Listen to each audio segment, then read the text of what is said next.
त्यांनी दरवर्षीच्या तुलनेमध्ये संक्षिप्त स्वरूपामध्ये अर्थसंकल्प सादर केलेला आहे.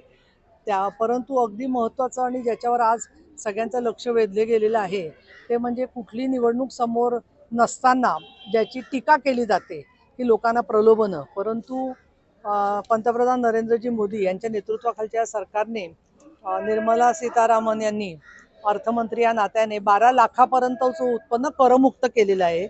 आणि जी काही माहिती माझ्या लक्षात आली आहे त्याच्यानुसार मला त्याचं चांगलं वाटतं आहे की ज्या लोकांचं उत्पन्न अगदी थोडं होतं आणि लगेचच त्यांना कर लागणार होता त्यांना त्यातून सूट मिळालेलीच आहे. पण एकूण उत्पन्नापैकी सुद्धा 12 लाखावर जर का 12 लाखानंतरचा स्लॅब सुरू होणार असेल तर ते खरोखर अतिशय वेगळी गोष्ट आहे. आज माणूस 2 रुपयाचा सुद्धा विचार करतो. आपण बघतो एसटीची किंवा कुठली भाडेवाढ झाली तर मध्यमवर्गाला औषधाच्या किमती वाढल्या तरी त्याचा झळा बसत असते. म्हणून गरीब लोक, मध्यमवर्गीय लोक, एकल महिला, सर्वसामान्य लोक, बेरोजगार या सगळ्यांना काही प्रमाणामध्ये दिलासा यातून मिळू शकेल. पण त्याचबरोबर दुसरा एक महत्त्वाचा मुद्दा मला नमूद करायला पाहिजे ते म्हणजे जी कॅन्सरसारखे किंवा इतर दुर्धर आजारांवरती औषधं आहेत, मग ती परदेशातून आणायला लागणारी औषधं असतील किंवा इथे निर्माण होणारी औषधं असतील, त्याच्यात सुद्धा चांगल्या प्रकारची सूट त्यांनी दिलेली आहे. अर्थात कर कमी झाला तरी मूळची औषध कंपनी काय भाव ठेवते याच्यावर अवलंबून आहे. परंतु काही वेळेला फार कमी किमतीची ठेवल्यामुळे औषधाचा दर्जा पण घसरतो. म्हणून या सगळ्या मुद्द्यांच्याकडे खास करून औषध क्षेत्राकडे त्यांनी लक्ष दिलंय, हे चांगलं आहे. बाकी अन्य योजना महिला बचत गटांच्या किंवा लखपती दिदी या सगळ्या योजना चालूच राहणार आहेत. आणि त्यामुळे सरकारने अपेक्षाभंग केला हा कुठलाही आरडाओरडा किंवा कुठलीही टीका करण्याच्या आतमध्ये त्यांनी एक अतिशय चांगलं सकारात्मक बजेट केलेलं आहे.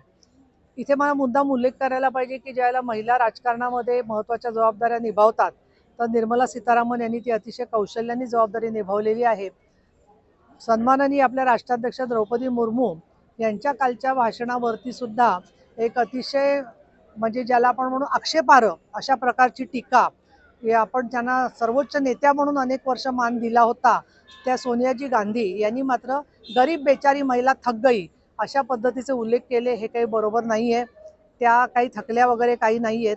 त्यांनाच मला वाटतं सोनियाजींना थोडासा नंबर चष्म्याचा वाढला असावा का काय अशी मला शंका वाटते. एक असतं की बोलत असताना एखादा जर का आदिवासींचा प्रश्न किंवा शोषणाचा प्रश्न आला की माणसाच्या चेहऱ्यावर त्या भावनेचं दुःख दिसतं, त्याच्यावरून अशी काहीतरी प्रतिक्रिया त्यांनी देणं हे योग्य नाही आहे. त्यांनी राष्ट्रपती द्रौपदी मुर्मू यांची दिलगिरी व्यक्त केली पाहिजे असं मला वाटतं.